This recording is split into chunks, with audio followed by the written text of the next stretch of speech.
Hi, welcome to Hillside Harvest Homestead. We're going to be doing some milking this morning with our cow, and I have our milking machine right here, and just going to do a demonstration with it so you can see how to use it. It is Hantop, that's the brand, and it only has the 2 cups to it. But we're going to just kind of go through how to milk a cow. And I will show you hand milking as well as machine milking. I'm not going to actually do hand milking, but I can show you how to do it.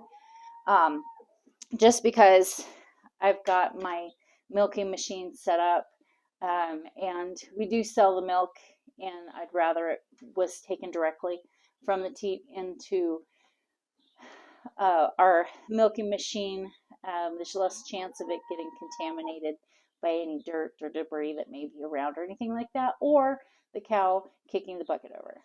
So that's what we're going to do, and I'm going to go get Annabelle, and we will get set up. Good girl, Annabelle. Oh, good girl.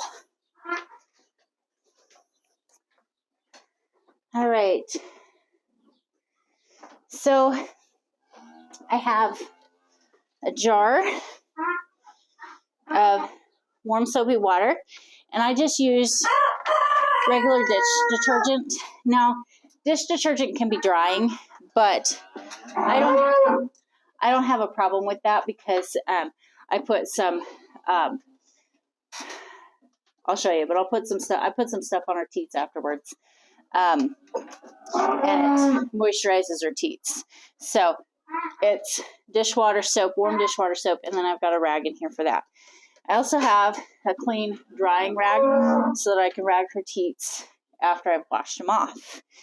So the machine can be kind of noisy, but I am going to turn it on because it needs to build up suction in there. There we go. All right, so first thing, you need to wash those teats off. All right. And sometimes she gets stuff caked on here. So if she does, because she likes to lay in her poop, I'll actually take a stiff brush and brush around here to get as much of that off as possible. I'll wash the teats off. Also, what I like to do, and I know it seems rough, and it did take a little bit of time for her to get used to it, but I'll kind of like push on her bag, and I get kind of rough with it, and just pushing in here, almost like you're punching, but not actually punching her. If there's any clumps in there that want to build up and make mastitis, you're breaking it up. Is what you're doing. It helps keep mastitis down. Make sure that we're washing them off again. This will make sure her teats are nice and clean. These cows can get wonderfully dirty. Okay, then I take my rag, dry her off. I will look at my rag and see if she's dirty or not. There's no dirt left on there, so she's nice and clean. If there is dirt on there, I'll wash her again. Okay, then we strip the teats. Now, you can use a strip cup, and it will have a little screen on there so you can see if there's any clumps for mastitis. I don't. The pad that we have on here is black, and so I just strip her straight down, and I look at the milk. So you're looking for any stringiness, any clumps, any blood, or discoloration. And so I just strip her out a couple times, and I'm looking for that. And if you don't see any, then you're good to go. If you do see any discoloration or clumps or anything like that, you know that she may be getting mastitis, or most likely is getting mastitis. So you don't want to add that milk into the milk that you'll be drinking. It does give an off flavor. You'd also need to fill the bag if you feel any tightness or any heat in there. And then you would need to do some processes to be able to clear up the mastitis, which I won't go into right now. Okay, so she's nice and clear for that. And the way that you strip the teat, whether you're hand milking or stripping the teat, is the same. You start at the top and squeeze down. Okay, that's all you do. So whether you're hand milking, this is the way you're going to hand milk. You're going to take 2 teats and you're going to squeeze from the top down. Obviously, you're going to have your bucket under here. If you're hand milking, you need to be careful because they'll move around, they can kick. So you need to be real watchful to take that bucket out as soon as she starts moving her legs. So you'll be hand milking. Move that bucket just like now she moved because she's out of food.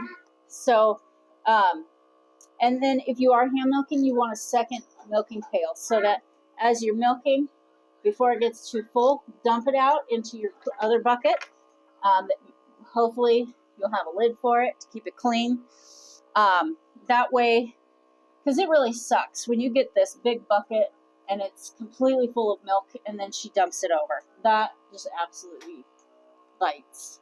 So you want 2 buckets if you're hand milking. So, but for the machine, there are clips on here that need to be closed so that it builds up suction in the canister.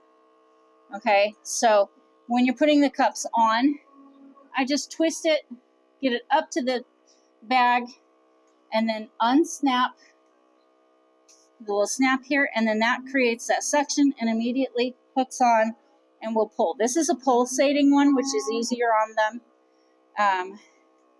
And you're going to do that with the same thing with the other teat. We'll do it 2 at a time, and then you wait till you don't see any more milk coming out. Sometimes it'll make a noise, a swishing noise, and you'll see that it's done,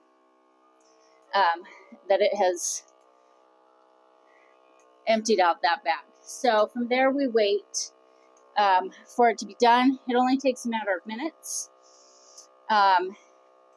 If they're moving around a lot, you can also stand here and just kind of hold these wires up so that she doesn't kick them or kick them loose or anything like that.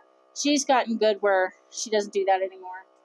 I also have this set up to where I have my wagon set forward just a little bit so that these tubes aren't laying on the ground. So that's just the way I choose to do it. This is the bucket, and I have this milking wagon that I bring out here. So this is the machine. It is not battery powered, so we have an extension cord out here for that. So, but that's all that this machine is. This is the tube that the milk is going into the machine. This is attached to the actual machine, the motor part of it, and it is sucking air out of it so that we have a pull system so that it's pulling the milk into the bucket.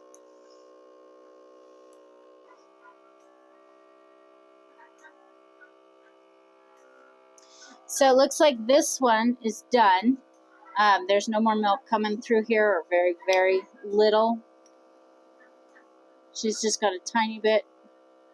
We'll leave it on for just a little bit longer. But there's a swishing sound. It says it's out. Alright. Just about out. Alright. So, when you want to change it, you're going to close this clip because we don't want to lose that suction as soon as we take it off the teat. So, what I do is I stick my finger up against the teat where the cup is to remove the suction. I don't want to pull it straight off the teat because that hurts. So I just stick my finger in against the teat, allow some air in there, and it releases the suction. Put it on the next teat, unlock it, and you've got your suction again. Okay? Hold still, girly. No. Get up on the teat. And we're sucking again. Alright, good girl. You're fine.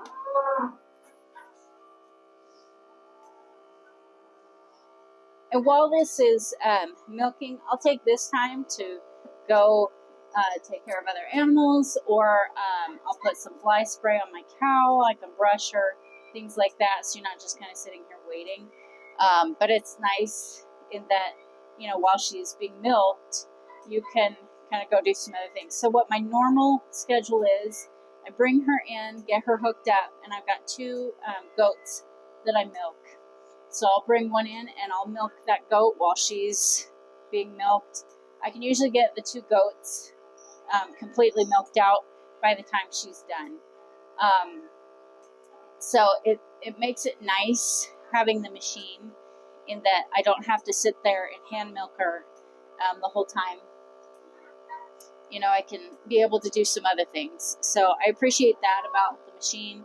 I appreciate that the milk stays clean. I actually don't even have to strain it when I put it into jars, because it's going strictly from the udder into the canister. I will strain it if I see that, I mean, maybe she had a little debris or something on a teat, and it got into the milk. So I will strain it if I see anything. Otherwise, really there's no need to strain it. So that to me is a plus side of using machine, that I can go do other things while she's being milked. The milk stays clean. There's no possibility of her kicking a bucket over and spilling all of that milk. So I prefer the machine. I really like the idea of hand milking and that it's very authentic. But I'm not going to be prideful and try to do it that way if that is not what really works for me and isn't efficient for me. So, alright, sounds like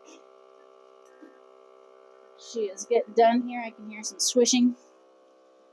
So this teat is done. I'm going to lock it off and then stick a finger in there to take the suction off of the teat. The other teat isn't quite done yet, but it should be here in a second. Hello, kitty. You gotta see out of the way. Alright, looks done. Lock it. Take that off. Alright. Turn the machine off. Now, the end is totally up to you what you want. I use Dr. Naylor's Udder Balm, and that's all I use. Other people, you can use a teat, what is it called? A teat dip. You can use iodine. You can just put it right on the teat. Dr. Naylor's, it gives some conditioning to the teat so it doesn't dry out from the soap that I had on it. And let's see. It's also an antiseptic ointment. Okay, so I appreciate that. So what I do, it helps, one, rub it in, but also gets the rest of the milk out that didn't completely get taken out from the machine. So I'll go ahead and express, I'll get the rest of the milk out that may be in here. It rubs, and I will actually pull down on the teat to get it out. Typically, that's not what you do when you milk. When you're hand milking, you just simply use your fingers, top to bottom, and down. You don't pull on the teat, but for this, I want to just get it out as much as possible. If she's got a lot of milk left in there, I don't pull down. I only pull down at the very end, just to make sure we get it all out. You don't want a bunch of milk left in there because it can create mastitis. I make sure that I get all of this Naylor's Dr. Naylor's ointment over the bottom of the teat as well, because obviously that's where bacteria comes in. So I'm wanting to just cover it up until it gets to the point that that orifice is not so open, because at this point, you know, you've been milking her so that the hole in the teeth, the orifice, is open and susceptible to bacteria, which is how we can get mastitis in there as well. It gets into that milk that's in there and creates bad bacteria. So I like to rub this over that opening, the orifice on the teat. Make sure that we get it covered. Just provides a little bit of a protective shield over it until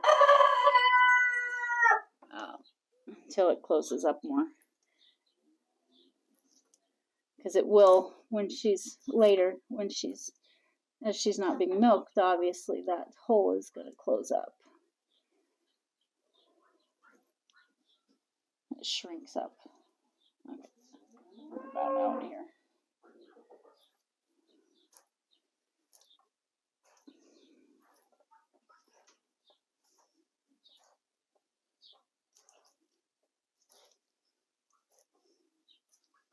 You left a lot of milk in there. What's up with that? So you just want to be done, huh? All right, good girl. All right, we're gonna let her out.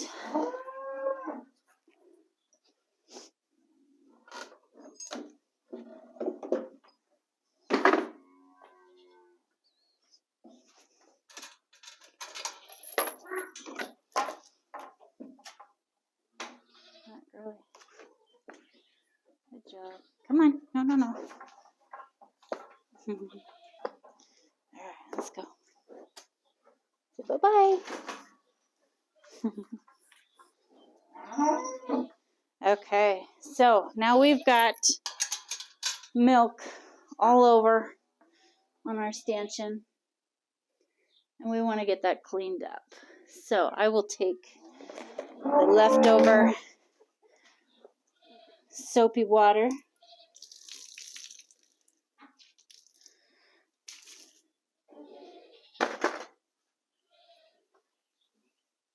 and my broken broom. There we go.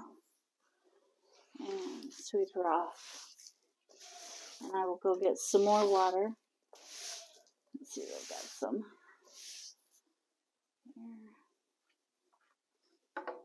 Hantop, kitty kitty.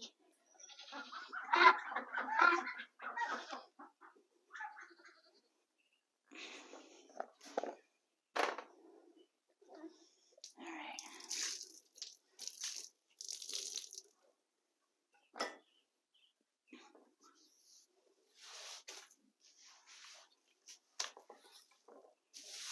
So that's it. That is machine milking, and just a brief view of what hand milking would be like if you choose to hand milk. That's a personal option. There's a lot of people that hand milk, which is really cool. We hand milked her for the first few times, probably for the first week after she calved. My hands said, absolutely no, you're not going to do that. So I have carpal tunnel and I have tendonitis as well, so it just didn't work well for me. And time-wise, it doesn't work for me. Like I said, I've got goats to milk and things like that, as well as other chores to do. So my time is actually limited. So machine milking works best for me. And there's no shame in machine milking either. It doesn't make you doesn't make you any less of a homesteader or a farmer or, you know, a dairy cow owner just because you choose to machine milk. So be sure to like and subscribe. We appreciate every single one of you that subscribe and every single like that we get. We just really appreciate it, and we thank you for that. So have an absolutely awesome and wonderful day.